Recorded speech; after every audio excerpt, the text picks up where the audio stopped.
नमस्कार दोस्तों, स्वागत है आप सभी का मेरे YouTube चैनल पर। मैं हूं आपका दोस्त राजन सरोड़िया। देखिए दोस्तों, आज के इस वीडियो में हम पढ़ने वाले हैं सामान्य हिंदी और सामान्य हिंदी की 8वीं क्लास है। इससे पहले 7 क्लास में मैं अपलोड कर चुका हूं। यदि अभी तक आपने उन वीडियो को नहीं देखा है तो प्लेलिस्ट में जाके देखिए, सामान्य हिंदी की प्लेलिस्ट वहां पर बनी हुई है, आप उन वीडियो को देख सकते हो।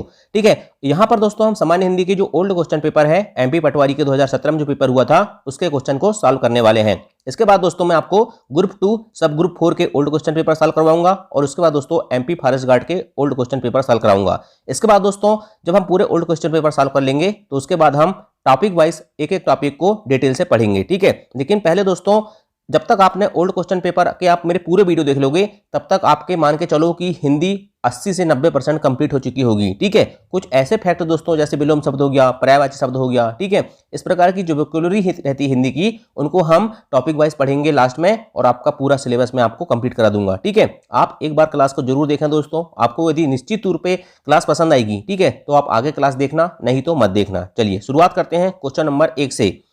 रुपया पैसा शब्द में कौन सा समास है? मैंने दोस्तों आपको कई बार बोल चुका हूं कि जैसे नदी और नाले हो गया, धर्म और अधर्म हो गया, देव और असुर हो गया। ठीक है, इस प्रकार के शब्द जहां भी आते हैं दोस्तों तो वहां कौन सा समास होता है? द्वंद्व समास होता है। ठीक है, समास 6 प्रकार के होते हैं, उसमें से द्वंद्व समास एक प्रकार होता है। तो रुपया पैसा कौन सा समास है? याद रखना, द्वंद्व समास है। अच्छा, याद रखना दोस्तों, आपको ये पता होना चाहिए कि द्वंद्व समास जो होता है ना, इसमें दोनों पद प्रधान होते हैं। पद कौन कौन से होते हैं? 2 पद होते हैं। जैसे नदी और नाला लिखा दोस्तों तो नदी इसमें पूर्व पद है और नाला क्या है? उत्तर पद है। ठीक है, तो द्वंद्व समास में दोस्तों दोनों पद प्रधान होते हैं, मतलब दोनों पद क्या होते हैं? मुख्य होते हैं। ठीक है, और याद रखना दोस्तों, इसके अलावा जब जो दोनों पद रहते हैं उनके बीच में क्या आता है? या तो और आता है, जब इसका समास विग्रह करते हैं तो और आता है, अथवा आता है, या आता है, या एवं आता है। जैसे नदी नाली लिखा हुआ है, ठीक है, तो नदी और नाले। धर्माधर्म लिखा हुआ है मतलब धर्म और अधर्म। देवासुर लिखा हुआ मतलब देव और असुर। और दोनों जो पद रहते हैं दोस्तों, मतलब पूर्व पद और उत्तर पद जो रहता है, दोनों के बीच में क्या होता है? योजक चिन्ह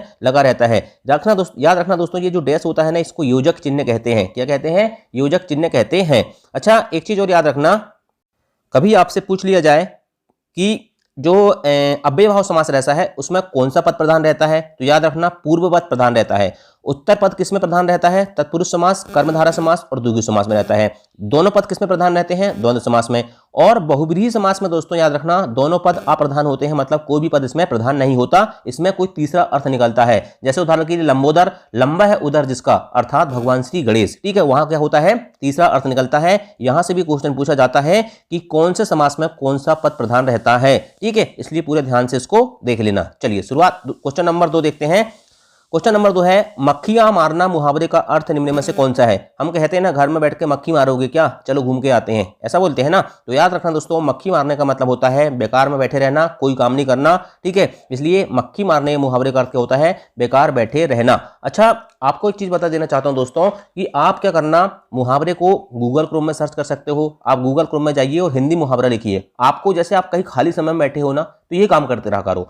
पर्यायवाची शब्द लिख लिए, विलोम शब्द हो गया, ठीक है, गूगल में सर्च करो। खाली बैठे हो, आपके पास कोई सोर्स नहीं, तो आप गूगल में सर्च करके उनको कभी कभी बैठ बैठ के पढ़ते रहा करो। इससे आपकी वोकैबुलरी बहुत अच्छी बन जाएगी। ठीक है, चलिए अब देखिए, मैं कुछ इंपॉर्टेंट है यहाँ पर आपके लिए क्या लेकर आया हूँ, मुहावरा लेकर आया हूँ। तो आपको नॉर्मल मुहावरा तो बन जाते हैं, लेकिन कुछ मुहावरे ऐसे होते हैं दोस्तों जो क्वेश्चन में आते हैं पेपर में, ठीक है, लेकिन उनका अर्थ थोड़ा विशेष होता है, थोड़ा अलग होता है। ठीक है, जिससे हमें क्या होता है, मुहावरे से उनका अर्थ पता नहीं चलता। ठीक है, जैसे अगर मैं आपको बोलूं कि मान के चलो लंगोटी में फाक खेलना, ठीक है, या रंगा सियार, तो इस प्रकार के जो सब मुहावरे होते हैं इनके अर्थ आपको क्लियर समझ में नहीं आते। तो देखिए, शैतान की आंख मतलब क्या होता है? शैतान की आंख मतलब होता है दोस्तों बहुत बड़ा। क्या होता है? शैतान की आंख मतलब होता है बहुत बड़ा। अच्छा, सिप्पा भिड़ाना, सिप्पा भिड़ाना का मतलब क्या होता है? तो सिप्पा भिड़ाना का मतलब होता है दोस्तों उपाय करना। क्या होता है? सिप्पा भिड़ाना मतलब उपाय करना। सिप्पा भिड़ा दो कहते हैं ना, उपाय कर लो। ठीक है, सिप्पा भिड़ाना। सुबह का चिराग होना, सुबह का चिराग होना मतलब दोस्तों देखिए, दीपक जब जलता है तो सुबह चलते चलते क्या होता है? समाप्ति की कगार पर आ जाता है। इसलिए याद रखना, सुबह का चिराग होना मतलब दोस्तों समाप्ति पर आना। क्या आना? समाप्ति पर आना। ठीक है, समाप्ति पर आना क्या होता है? सुबह का चिराग होने का अर्थ होता है। सब धान 22 पसेरी, सब धान 22 पसेरी का मतलब क्या होता है? एक समान व्यवहार होना। क्या होना? सभी के साथ एक समान व्यवहार करना क्या होता है दोस्तों? सब धान 22 पसेरी का होता है। ठीक है, हवा खिलाना, हवा खिलाना मतलब दोस्तों क्या होना? देखिए, कहते हैं हम कि चलो हवा खा के आते हैं, ठीक है, हवा खा के आते हैं मतलब दोस्तों कहीं भेजना या कहीं घूमना, ठीक है, कहीं घूमने के लिए भेजना, ठीक है, तो ये होता है क्या, हवा खिलाना। अच्छा, हवा लगना, जैसे हम कहते हैं ना कि इसको हवा लग गई, मतलब दोस्तों संगति का प्रभाव होना, क्या होना, हवा लगना मतलब दोस्तों संगति का प्रभाव होना, और संगति अच्छी भी हो सकती है और बुरी भी हो सकती है, तो हवा लगना मतलब दोस्तों संगति का प्रभाव होना। इस प्रकार के जो मुहावरे होते हैं दोस्तों, इनको आपको विशेष रूप से याद करना है और उनकी प्रैक्टिस करना है। नेक्स्ट क्वेश्चन है, भगानी का शुद्ध रूप निम्न में से कौन सा है। भगानी कोई शब्द नहीं होता दोस्तों, एक्चुअल में होता है भगनी। क्या होता है, भगनी जो होता है दोस्तों इसका शुद्ध रूप होता है, और भगनी का अर्थ होता है बहन। क्या होता है, भगनी का अर्थ होता है बहन, ठीक है, तो याद रखना दोस्तों, भगानी का शुद्ध रूप होता है भगनी, और भगनी का अर्थ होता है दोस्तों हिंदी में बहन, ठीक है। अब मैंने कुछ इंपॉर्टेंट शब्द लिखा हूं दोस्तों, देखिए ये सब अशुद्ध रूप लिखे हुए हैं, ठीक है, इनके शुद्ध कैसे लिखते हैं बहुत इंपॉर्टेंट है, ठीक है, एक एक चीज आपको समझ में आना चाहिए कि हम कौन सी मिस्टेक कहाँ होती है। जैसे दबदबा लिखा है, तो दबदबा का शुद्ध होता है दोस्तों द बे द बा, मतलब दोस्तों दोनों जगह में क्या होगा, दोनों बा जो है बा बकरी के आएंगे, क्या आएंगे, बा बकरी के, लेकिन यहाँ पर क्या दोस्तों वा वजन का लिखा हुआ है, ठीक है, लास्ट में, ठीक है। इस प्रकार से दोस्तों बीबी, बीबी को कैसे लिखेंगे, याद रखना, बीबी को पहला बा बकरी का आएगा और दूसरे में दोस्तों वा वजन का आएगा, ऐसा लिखते हैं बीबी, ठीक है। इसके बाद दोस्तों धोबी, धोबी में दोस्तों याद रखना बा बकरी का वाला आता है, क्या आता है, बा बकरी का आता है, ठीक है, बा बकरी वाला बा आता है, ठीक है। इसके बाद दोस्तों बल्ब, बल्ब लिखा है, इसमें दोनों बा बकरी का आएंगे, वा ले बे बल्ब, ठीक है।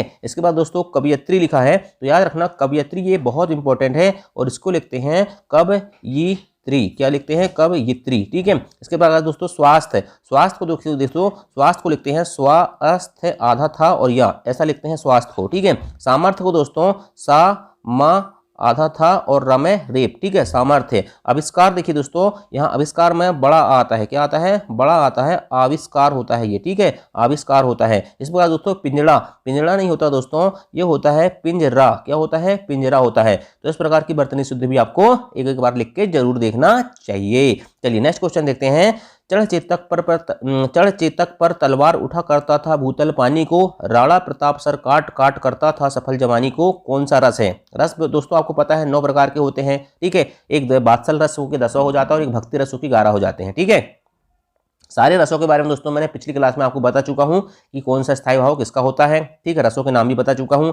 यहाँ जो उदाहरण दिया हो दोस्तों, चढ़ चेतक पर तलवार उठा, इसमें याद रखना बी रस होता है, और बी रस का स्थायी भाव क्या होता है, तो आपको मैंने कई बार बता चुका हूं कि बी रस का स्थायी भाव क्या होता है, उत्साह होता है। क्या होता है बी रस का स्थायी भाव, उत्साह होता है। और पिछले वीडियो में दोस्तों मैंने उसको उदाहरण बताया था, वीर तुम बढ़े चलो, धीर तुम बढ़े चलो, सामने पहाड़ की सिंह की दहाड़ हो, ठीक है, तो उसमें क्या होता है, बी रस होता है। देखिए मैंने यहाँ बहुत सारे एग्जाम्पल लिखा हूं, मैं आपको एक चीज क्लियर बता देना चाहता हूं कि रस और अलंकार से जो क्वेश्चन आते हैं उसमें 100% उदाहरण सही क्वेश्चन आते हैं। एक कविता लिखी होती है, ठीक है, या कोई भी चीज लिखी होती है उसमें दोस्तों पंक्तियों में, और पूछता है कौन सा रस है या कौन सा अलंकार है, इसलिए आपको यहाँ पर वोकैबुलरी बढ़ाना पड़ेगा, ठीक है। बैठे बैठे क्या करोगे, गूगल में सर्च करते रहो वीर रस के उदाहरण, ठीक है, उनने का भक्ति रस के उदाहरण, उनने का अद्भुत रस के उदाहरण, उनने का करुण रस के उदाहरण। इस प्रकार से गूगल में बैठे बैठे खाली समय में आप हिंदी को ऐसे ही पढ़ सकते हो, ठीक है। वीर तुम बढ़े चलो, धीर तुम बढ़े चलो, मैंने बता दिया, वीर रस है, इसमें उत्साह होता है, ठीक है।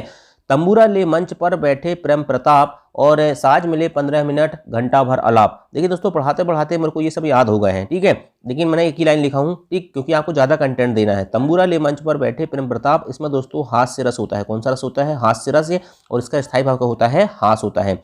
सुख बिकल सब रोबही रानी, रोने का भाव उतर हो रहा, रोने का भाव दिख रहा है ना, मतलब क्या हो रहा है, शोक हो रहा है, ठीक है, शोक हो रहा है। शोक किसका स्थायी भाव होता है, करुण रस का, किसका होता है, करुण रस का। तो सुख बिकल सब रोबही रानी में कौन सा रस हो जाएगा, करुण रस हो जाएगा। इस प्रकार से दोस्तों श्री कृष्ण के सुन बचन अर्जुन क्षोभ से जलने लगे, मतलब दोस्तों यहाँ क्रोध आ रहा है, किसको, अर्जुन को। तो क्रोध किसका स्थायी भाव होता है, क्रोध होता है रौद्र रस का, किसका होता है, रौद्र रस का, ठीक है। तो याद रखना श्री कृष्ण के सुन बचन अर्जुन क्षोभ से जलने लगे, इसमें दोस्तों रौद्र रस है, और रौद्र रस का स्थायी भाव होता है क्रोध। लास्ट दोस्तों सिर बैठो काग आंख दो खात निकारत, मतलब दोस्तों सिर पे कौआ बैठा है और दोनों आंख निकाल के खा रहा है, मतलब दोस्तों यहाँ पर क्या हो रहा है, घृणा टाइप की चीज आ रही है, ठीक है, जुगुप्सा, ठीक है। तो विभत्स रस जो होता है, विभत्स रस का उदाहरण है ये, ठीक है। तो याद रखना दोस्तों, सारे बता दिया, वीर तुम बढ़े चलो, धीर तुम बढ़े चलो, इसमें कौन सा रस हो गया, वीर रस हो गया, ठीक है। इसके बाद दोस्तों तंबूरा ले मंच पर बैठे प्रेम प्रताप, इसमें हास्य रस हो गया, ठीक है। इसके बाद दोस्तों सुख बिकल सब रोबही रानी, इसमें करुण रस हो गया, ठीक है। श्री कृष्ण के सुन बचन, इसमें रौद्र रस हो गया,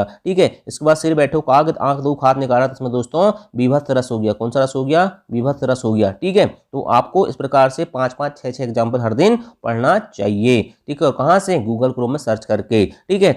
सागर सा गंभीर हृदय गिरि सा ऊंचा हो जिसका मन में कौन सा अलंकार है। देखिए मैंने बताया था ना कि रस छंद अलंकार, मतलब रस और अलंकार से दोस्तों इसी प्रकार से क्वेश्चन पूछे जाते हैं। आपको वहां एक कविता दी होगी और पूछेगा कौन सा रस है या कौन सा अलंकार है। तो याद रखना दोस्तों, सा जहां दिख जाए, जहां उपमा हो जाए, क्या हो जाए, जहां किसी की उपमा किसी से दी जाए तो वहां उपमा अलंकार होता है। जैसे दोस्तों यहाँ लिखा हुआ है सागर सा गंभीर हृदय हो, मतलब दोस्तों क्या हो रहा है, गंभीर हृदय हो, मतलब दोस्तों सागर जैसा क्या हो रहा है, बोल रहा है हृदय कैसा होना चाहिए, सागर जैसा होना चाहिए। और गंभीर हो, ये अभी मैंने आपको बताया था उपमेय उपमान, ठीक है। और इसके बाद दोस्तों उसमें जो विशेष वाक्य रहता है उसको क्या कहते हैं, उसको कहते हैं सादृश्यवाचक शब्द, मतलब जिससे हमको उसकी समानता दिखा रहे हैं, ठीक है। सभी चीज बता चुका हूं मैंने, ठीक है।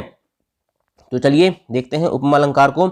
उपमा अलंकार दोस्तों, उपमा शब्द का अर्थ होता है तुलना। जब किसी व्यक्ति या वस्तु की तुलना किसी दूसरे व्यक्ति या वस्तु से की जाए तो वहाँ उपमा अलंकार होता है। उदाहरण के लिए दोस्तों सागर सा गंभीर हृदय हो, ठीक है। उपमा अलंकार के अंग होते हैं उपमेय, उपमान, वाचक शब्द और साधारण धर्म, ठीक है। ये सारे एग्जाम्पल लिखे हुए हैं। देखिए इसमें एक पीपर पात सरिस मंडोला, ठीक है, ये इंपॉर्टेंट है, ठीक है। इसके बाद दोस्तों मुख बाल रवि सम लाल होकर ज्वाला सब हुआ बोधित, ठीक है, ये भी इंपॉर्टेंट है, ठीक है। नदियां जिनकी यश धारा सी बहती है निशिबासर, ठीक है। तो सारे इंपॉर्टेंट है। हाय फूल सी कोमल बची हुई राखी ढेरी थी, मतलब दोस्तों तुलना की जा रही है तो वहां कौन सा अलंकार होता है, उपमा अलंकार होता है। नेक्स्ट क्वेश्चन है उपयुक्त विलोम शब्द चुनिए। अग्रज का विलोम शब्द दोस्तों अनुज होता है। अग्रज मतलब बड़ा, अनुज मतलब छोटा भाई, ठीक है। चलिए कुछ इंपॉर्टेंट देखा हूं दोस्तों मैंने यहाँ पर, ये जो वर्ड लिखे हुए हैं, शब्द लिखे हुए हैं, इनके विलोम शब्द यदि ईमानदारी से देखना आपसे कितने बचते हैं, ठीक है। वीडियो को रोक लो, ठीक है, और आप बताना कि इनमें से आपके इनके विलोम शब्द बताना आपको, ठीक है। कितने विलोम शब्द बनते हैं और आप कितने गहरे पानी में हो अपना आकलन कर लेना। आकुंचन का क्या होता है, आकुंचन का दोस्तों प्रसारण होता है। क्या होता है, आकुंचन का प्रसारण। आकुंचन मतलब सिकुड़ना, प्रसारण मतलब फैलना, ठीक है। आलोक मतलब दोस्तों, आलोक का होता है अंधकार। आलोक मतलब प्रकाश और आलोक का होता है विलोम शब्द अंधकार। क्या होता है, अंधकार। आलोक का क्या होता है, अंधकार। आगम का क्या होता है, तो आगम का दोस्तों बहुत इंपॉर्टेंट है, याद रखना, लोभ होता है। क्या होता है, आगम का लोभ होता है। आह्वान का क्या होता है दोस्तों, हम भगवान का आह्वान करते हैं ना, और जब विसर्जन करने लगते हैं, ठीक है, आते हैं जब आह्वान करते हैं और जाते हैं जब विसर्जन करते हैं, ठीक है, तो आह्वान का होता है विसर्जन। अर्पण का क्या हो जाएगा, अर्पण का दोस्तों, अर्पण का होता है, अर्पण मतलब दूसरे को अर्पित करना, ठीक है। अर्पण का होता है ग्रहण। अर्पण का विलोम क्या होता है, ग्रहण मतलब लेना, ठीक है। अग्नि का विलोम शब्द क्या होता है, ठीक है, अग्नि का दोस्तों विलोम शब्द होता है जल। क्या होता है अग्नि का विलोम शब्द, जल। अश्रु का विलोम शब्द क्या होता है, तो याद रखना दोस्तों, अश्रु मतलब आंसू, ठीक है, अश्रु मतलब हास। अश्रु का दोस्तों विलोम शब्द याद रखना हास होता है। अग्रज का अनुज होता है। अवनी का अंबर होता है। क्या होता है, अवनी का अंबर। अवनी का अंबर, अवनी मतलब धरती, अंबर मतलब आकाश। अधह का मतलब दोस्तों, अधह मतलब होता है नीचे। अधह मतलब अधोपतन हो गया, कहते हैं ना, नीचे गिर गया, ठीक है, अधोपतन। अधह का होता है दोस्तों ऊपरी। क्या होता है, ऊपरी, ठीक है, ऊपरी, ठीक है, ऊपरी, ऐसा लिखते हैं ऊपरी, ठीक है। अधह का ऊपरी होता है। और आद्र का दोस्तों शुष्क होता है। क्या होता है, आद्र का शुष्क होता है। चलिए नेक्स्ट देखते हैं भाई, निम्न में से शुद्ध वर्तनी वाला शब्द कौन सा है, तो ऐतिहासिक। ऐतिहासिक को कैसे लिखते हैं भाई, आपको मैंने बता चुका हूं कि वर्तनी बहुत इंपॉर्टेंट टॉपिक है सारे एग्जाम के लिए, ठीक। पटवारी, जेल प्रहरी, रक्षक, क्षेत्र रक्षक, ग्रुप 2, सब ग्रुप 4, जहां भी आएगा वर्तनी के क्वेश्चन आते हैं, ठीक है। ऐतिहासिक को ऐसा लिखा जाता है, ठीक। चलिए अब कुछ 3 वर्ड लिखा हूं मैंने दोस्तों, तो देखिए नौकरी को कैसे लिखते हैं। नौकरी में दोस्तों औ की मात्रा आती है, नौकरी होता है लेकिन उसको हम नौकरी बोल देते हैं। हंस को दोस्तों याद रखना ऐसा नहीं लिखा जाता, इसमें आता है चंद्र बिंदु नहीं आता, इसमें अनुस्वार वाला बिंदी आती है, ठीक है, हंस। और महंगा में दोस्तों याद रखना इसमें क्या होता है, चंद्र बिंदु आता है, ठीक है, इसको महंगा को ऐसा लिखते हैं, ठीक। तो चलिए नेक्स्ट देखते हैं भाई, मालवा क्षेत्र में बोलने जाने वाली भाषा कौन सी है।